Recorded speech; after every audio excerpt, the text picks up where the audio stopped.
welcome. Today, you were going to say it this time, huh? That's all right. We're here with Shooting the Breeze. All right, with Roderick and Naomi. Okay. I love our intros because there's stuff that happens right before we go live, so kind of sets a tone. Yeah. Pretty awesome. Yeah. And you can tell probably that we're pretty relaxed and everyone gets along. Yeah. You know, it's not you. But yeah. Right. So right before we came on, we were talking about a couple different things.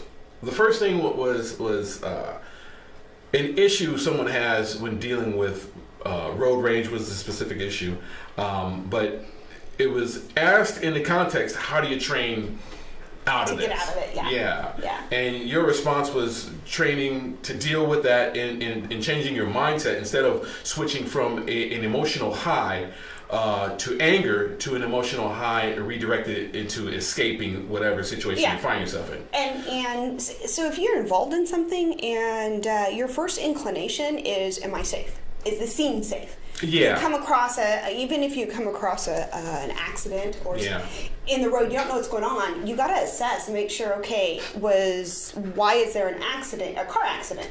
Did someone shoot out the tires? Do I need to be aware of what's going on around me, or was it an accident? So, assessing, making sure the scene's safe, and then go from there. That's training. I mean, that is absolutely training for a specific situation over and over and over again until you become, for lack of a better term, calloused to that situation. And that's nearly impossible. Say you take a firefighter that's trained to go into a burning building, I'd freak out, right? But they're trained to do that. So they go in and they do that. You train in some locations, law enforcement officers get into gunfights where you're trained to get into a gunfight. I'm trained to get into a gunfight. But how many gunfights have you been in? Right? So that you fall back onto the training. Whereas those guys are callous and have been in well, not all of them, of course, but they have it's a little different because their policy of officers, for emotional example, state and they have to train their brain to run into situations, and so sometimes we think, and I've come across a couple concealed carry permit holders that think this. Oh, I have a gun. If I had a gun, I'm going to stop something or whatever. Yeah. But our permit is it's not a badge. It doesn't give us that authority. Yeah. So we train ourselves to avoid situations, get out of it. So if I have a situation where I could be in danger, I'm going to first look and say, am I safe? If I'm in my car, I'm going to drive away. I'm not going to go looking for the danger. Yeah, but that doesn't put you in. But that's different. Okay, the situation was the guy was driving down 210. This was a long time ago. He had a gun in the back of the car, and it was just for emergencies. Sure, if you say so, buddy. But he had some kids that were throwing rocks, which happens in different locations. Yeah. So the kids threw the rock. The glass hit the rock hit his windshield, shattered. It went all over him, got in his eyes. He immediately has an adrenaline dump, and all these hormones, and it's just jacked. And then he thinks immediately, I'm going to go get those BASTARDs. Yes. You know, I want to go get them and make them pay. So now you have a man, an adult, with a gun pursuing children. Yeah, and he had some issues with that. And and this is where I go with training the brain. Are you safe? I'm in my car. Nothing else is falling. Those that did it are leaving. I'm going to pull over, assess myself, make sure there's no other injuries, and then call the police. And in the conversation provide a description to them. Yeah. Because I would hate to be the adult with a gun chasing down kids. Yeah, and you never know what type of situation, what type of response or reaction that you'll have. Because I was watching a documentary on concealed carry this past week, and it was very interesting. Some people flipped out, but I'll get to that in a minute. So he did say in the conversation that he did stop and check himself to see if everything was cool, get the glass off, and then that's when it began to build. What happened, and then he went after them. Controlling emotions. That's it. But there's a point in training, when we talk about training with a gun, it's not just going to the range and shooting and knowing our gun. It's mindset. It's maturity It's totally mindset and how you deal with situations. I'm not going to overreact here. I'm going to have to keep my calm because I don't want to have to use There's my a gun. choice. Absolutely. The cognitive choice. Yes. So I would say in that the body won't go where the brain hasn't been. Yeah. So you got to think through these things. What happens if I get kids throwing rocks at me and it knocks me out, and I wake up in the middle of the road? Something stupid, right? And what would I do? Assess myself. Am I safe? Get out of there. It's hard because on one hand, law-abiding citizens want justice and we want it now. And we think if we go and follow them and we're going to make sure that they're caught, the problem is we're the ones with a gun. Yeah, you're making the case for the anti-gun argument now, right? So maybe you should stop. No. What I'm doing is it's not a case for an anti-gun. I'm just messing with you. So would you stop that? Just trying to explain stuff. Good. You are rotten. Sometimes. Troll. Oh gosh. Okay. So anyway, totally lost my train of thought now. Okay. So you're talking about the justice. Yeah, and just that people want that. So it's okay to call the police and let them deal with it. Yes. Still, yeah. I know you don't like that answer, but... Oh, no, that's fine. It's not that I don't like that answer. It's an answer. Yeah. And I gave the answer similar to what you said. But I was thinking as you were saying this, that it's dependent on so many different things. Yes, you can train, but still, if you have a person that's not really capable of dealing with a high tension, high stress level, they're still gonna either freeze, freak out, or do something crazy. Unfortunately, you really don't know that until they're in the situation. But going back to you saying I was making a comment for anti-gun. Yeah. It's true across the board.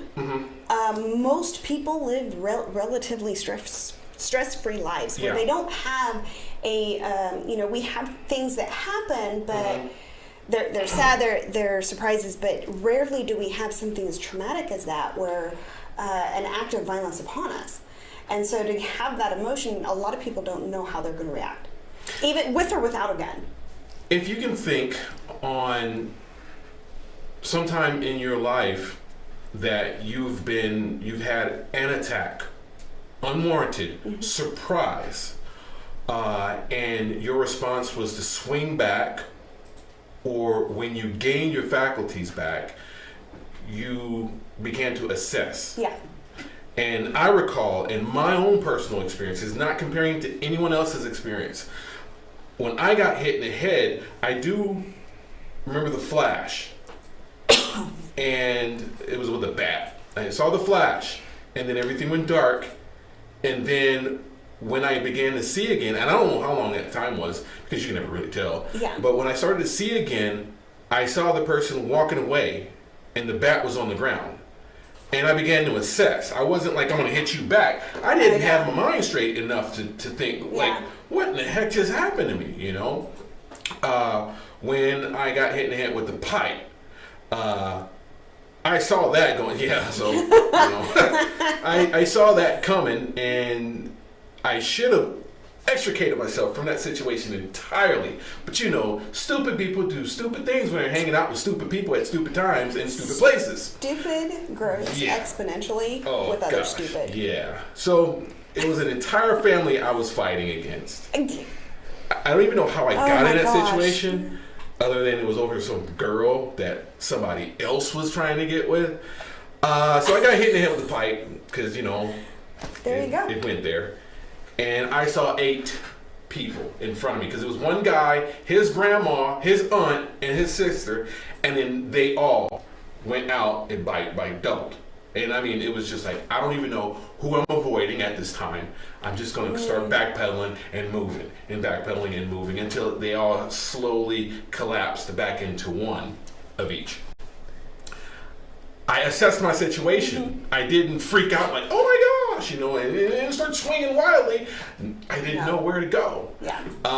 That other time that I got, I'll stop right there. Do you think the other time? What? Say that for another day. Say what for another day? Your other time. No. Do you think training or anything would have helped you gather? And I think that's a really appropriate response. Is coming to going, am I okay?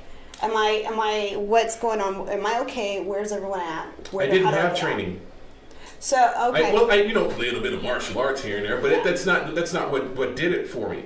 I think previous trauma, emotional trauma, psychological trauma up to that point, just prepared you a little bit for that. And we could simulate this type of trauma in force on force training, going through simulate. Okay, I'm not talking about action. I know, and it's hard. But you can't gauge it. And for example, do you know of any? Well, actually, we do know of one case. Okay, one case of one person. Oh, I'm sorry. Yes. Double talking. A case of a CCW carrier that actually saved the day in a high tension situation, right, where they're being shot at, versus person in a constitutional state who does not have all this training, saving the day in a high tension bullets flying situation. Apples to apples. What was the response of the permanent trained individual versus the response of the untrained individual? Did it even matter? Short answer, no. Nah, not from what I read either. I say short answer because in that moment, and I would almost wonder, in that untrained person, just going through things mentally prepared, even though they've never touched a class or anything of that manner, were they mentally prepared? Just going through, what if someone were to come after my kids, or and you have the gun for a reason. Yes. So it's in their pocket for how to get there, and they obviously thought of an attack somewhere along the line. So that would be probably the defining factor. I think most people that get caught or attacked and don't fight back are probably the ones that think it would never happen to me. And so they would never dream of fighting back or ever needing to. I think it's a mental preparation above all. Yeah. That's what I expecting the worst and dealing with the worst. Yep, you plan for the worst and enjoy everything else. Yeah. I like that's a different one. I like that one. Enjoy everything else. Okay. Well, does that make sense? Yeah, it's that's all my feeling the mindset. same. Oh yeah. It's exactly the same feeling. Simple answer is no, but they already had the mindset as they were carrying because they could, and so they exercised that right. Versus the person, did they need all of that training? Yeah. Well, you learn the fundamentals, and I imagine they did a whole lot of unsafe stuff while they were actually pulling it out and shooting. And that wouldn't surprise me. There wasn't a small margin for error. There was a huge margin for error in the untrained person versus the highly trained person. But the margin for error. The what? It comes down to, do you have the mental fortitude to point a gun at another human and be ready to press a trigger?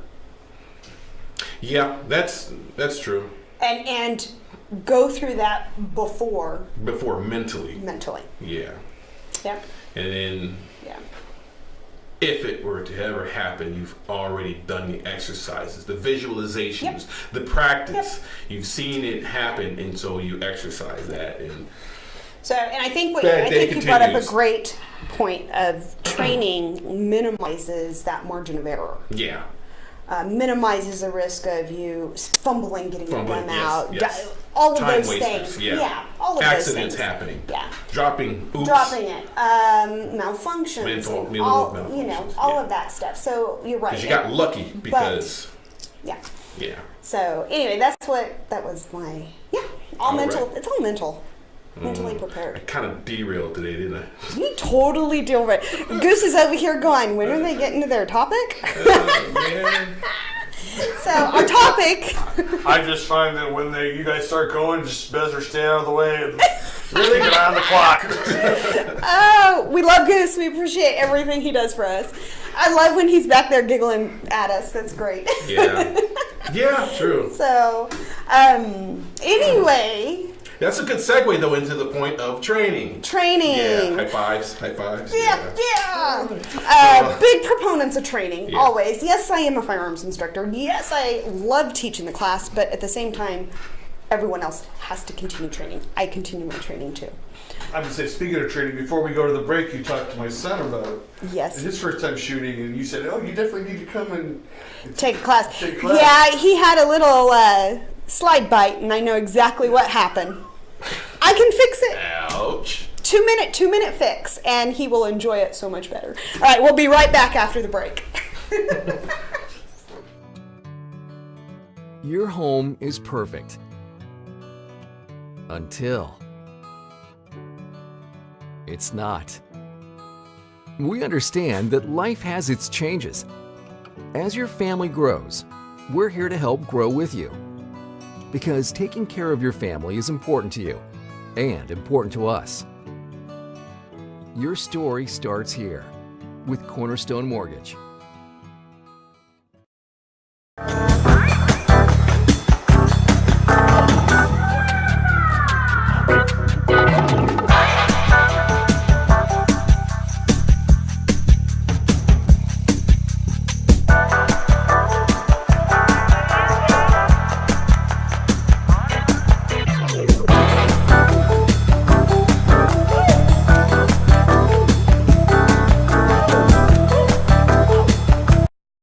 Patriot Bail Bonds has the best customer service in Bakersfield. Patriot has more 5-star ratings than any bail company in Kern County. Plus, we're fast and affordable. If you run into the law, make Patriot Bail Bonds your first call. That's right, one call, that's all. If you're in jail, call Patriot Bail.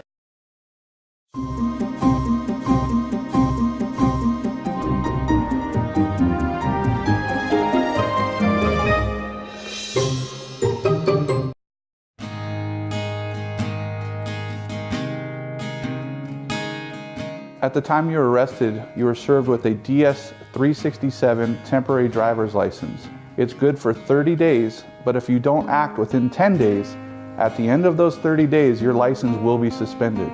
It's important for your lawyer to contact the DMV for you. Set up a driver's license administrative hearing so that your license does not go into suspension. That's something here at Braemar Law we do for you.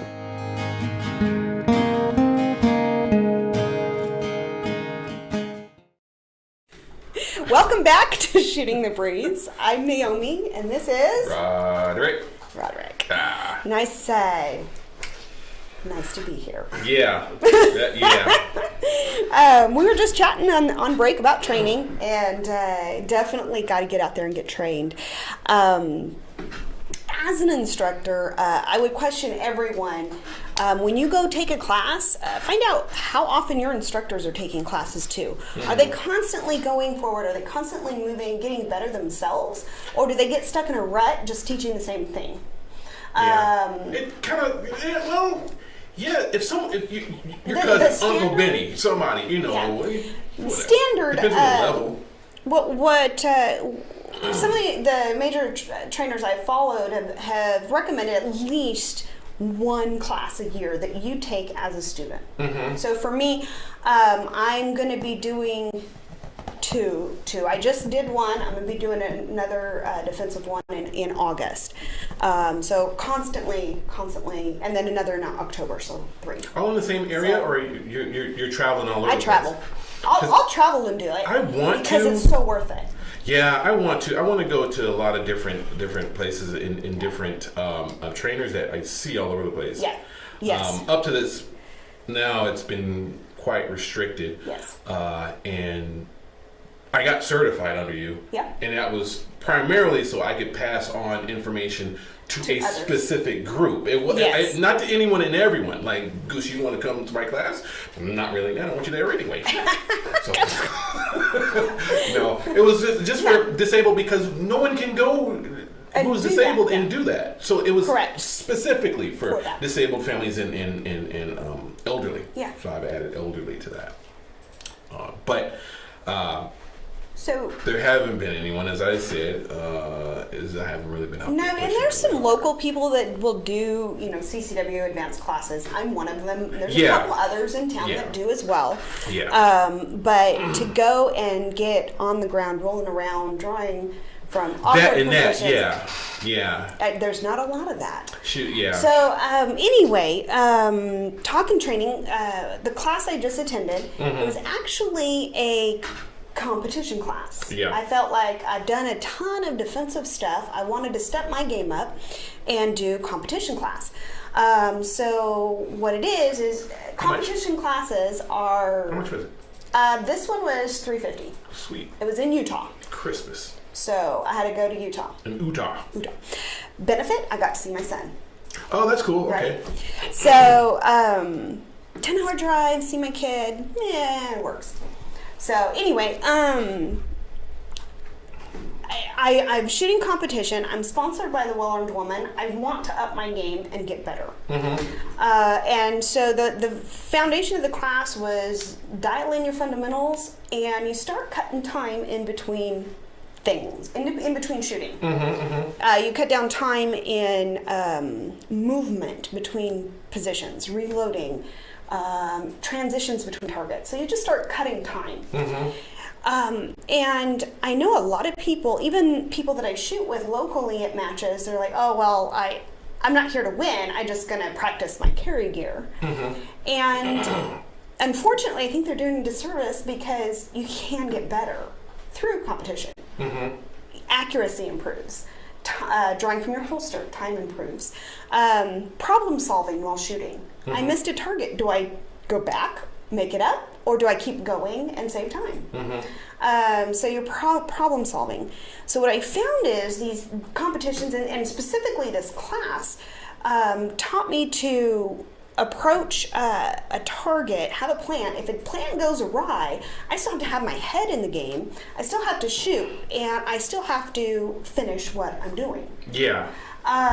So I know a lot of people don't just really like to separate the concepts of we got competition shooting, we got defensive shooting. Don't touch them. And I just want to say that you can bridge them. Yeah. They can complement each other. There are some things that I've learned in defensive classes that have made me a better competition shooter. There's things I learned in this competition class that have made me a better defensively minded shooter. Here's a point that I've seen in arguments on competition versus defensive or tactical shooting. You can practice competition shooting To an Right. extent. but you practice every time you go to a competition. Well, that's true. You Yeah. don't normally practice your defensive shooting. So how do you practice that? Through competition. Through competitions. And it's not, you never know when or if an attack occurs and you have to use your gun in a defensive situation. However, how quickly can you get your gun out? How quickly? How quickly can you assess the situation? Yes. How quickly do you see targets and identify that's a good guy? That one's a no shoot. I'm not allowed to shoot that one. I get penalized. Yeah. And go down the line like that. So they blend. There's a lot of skills that Yes, you overlap.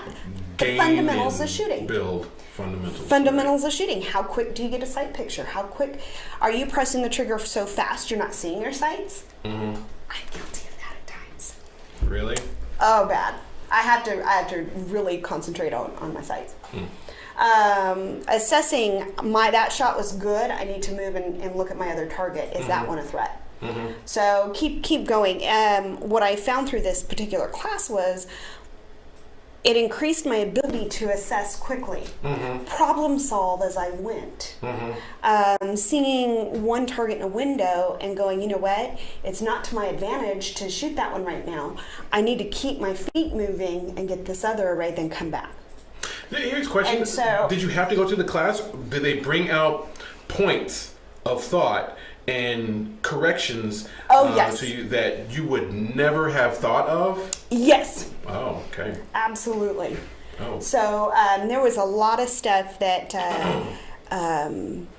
yes, there were a lot in the class that got me thinking and just got my wheels turning, and it just opened. And when you do this, it's like You're seeing things narrowly, like, okay, I got to do this, this, this. And when you take a class like that, it just opens up these possibilities of, I can approach it in this direction, or come over here and do it this way, or I can go straight in and take care of that and then that.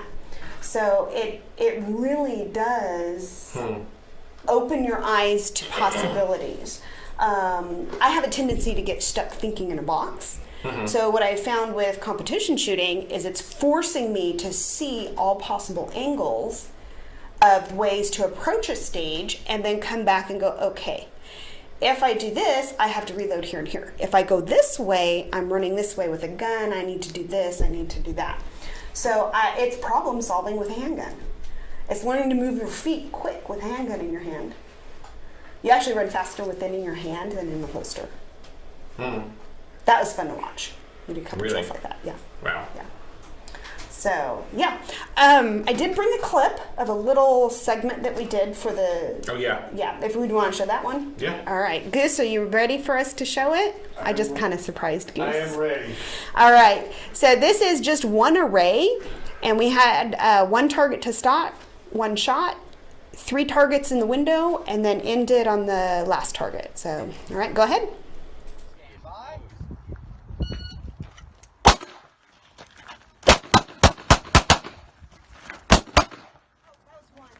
You're out of here.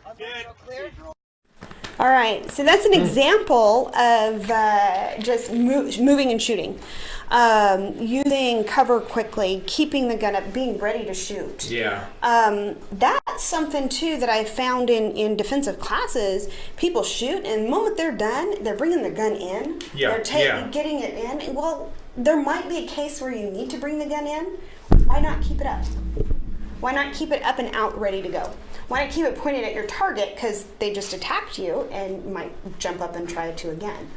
There's a case of that, actually. Well, not. It was law enforcement officers in the case where the guy was on PCP up in Chicago, I think it was. They had to shoot him a bunch of times. Stop moving, stop, Yeah. Put the gun down. And they Yeah. just kept on going because he kept reaching for the gun. So there are a lot of. You have to look at the news, and you can see examples of what you're saying is applicable in real life. Are we law enforcement officers? No, we are not. But in a defensive shooting situation where someone is threatening your life or those you care about around you. Can I shoot and walk backwards? Absolutely. Why? Because I've done it. Yeah. Can I shoot one-handed? Absolutely. Why? Because they're standard stages. I have to shoot and get my hits. I can't have makeup shots in some of them. Oh, sweet. So, and so all kinds of stuff. So you really do get the kind of the gauntlet of skills going on in competition. And they apply. Yeah. Yeah. Okay. And so, I would caution against using that solely as your training. That's not what it is. It's practice for the skills you learn. Training is getting the new knowledge. Maybe Training that's is what people learning think. someone. Some people do think it's training, but it's not. It's practice. Maybe that's what it is. All right. Practice is taking what you've learned in a class and running with it. Okay. And practicing it on your own. So, for example, in that class, we did a couple of drills. We'd only repeat it once or twice, and the instructor, Tim Heron is his name. He's a grandmaster in USPSA. Awesome instructor, very down to earth. And he said, a long beard. Nope. You have the ponytail. Nope. Did Completely short and kick all the way up across his head because he's a grandmaster. Shaolin. not that kind. Did he drink tea? His name Gandalf. Gandalf's not a Oh, grandmaster. you guys. He's a wizard. All right. Anyway, but he gave us. We only did 1 or 2 repetitions, and he said, "Now you know what you need to practice. Go practice this. Go to the range on your own and practice it."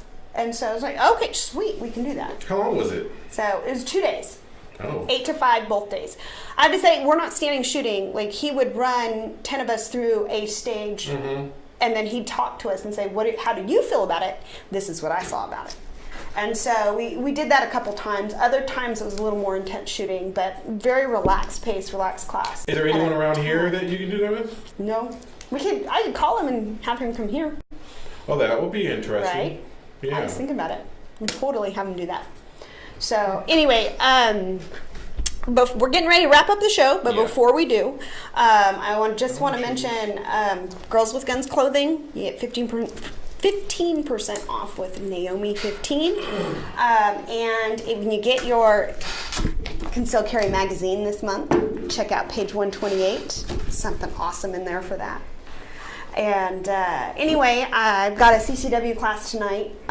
Got those things going on all the time. So basic rifle, pistol, shotgun, whatever you need. We can go to the range and have fun. Yeah. Hey, contact us if you ever want to go to the range. Absolutely. Yeah. Be happy to take you. Yep. We'd love to have you come to the range, and I just love teaching new shooters. Yeah, So it's much very fun. cool. It's very Yeah. cool. So we're going to get Goose's son out there and Really? have him hit. He's going to get bullseyes and not get slide bite. That's what we're going to do. Oochie ouchies. Right? Yeah. So we'll do that. If you have any questions or any comments, concerns, contact me, greenhornoutfitter.com. I don't have mine yet. You don't have Still yours yet? haven't We're had getting mine there. yet. We're getting there. So any last thing we need, Goose, from you? Only that you have some wonderful comments. People are very much enjoying. I want to say, one person says Naomi Moss is and you can end that. The best? Or? All right. Yeah, okay. You got a fan. I got a fan. There you go. Have fun. We love the comments. Naomi Moss is the shh. Okay. Shinola. Yeah. Shinola. You got some Sweet. fans out here. All right. That's great. Come out and shoot. If you ever want to come to a shooting match, I'd love to have you on my squad. I love having new shooters too. So anyway, any last words, Roderick? Nope. Nothing right now. All righty. Thank you very much. This Yeah. is a good episode. It was. It's a lot of fun. Gosh, we covered a ton. Yeah. All right. Well, check us out next Friday, 4 o'clock, and we should be good. Thanks. Bye.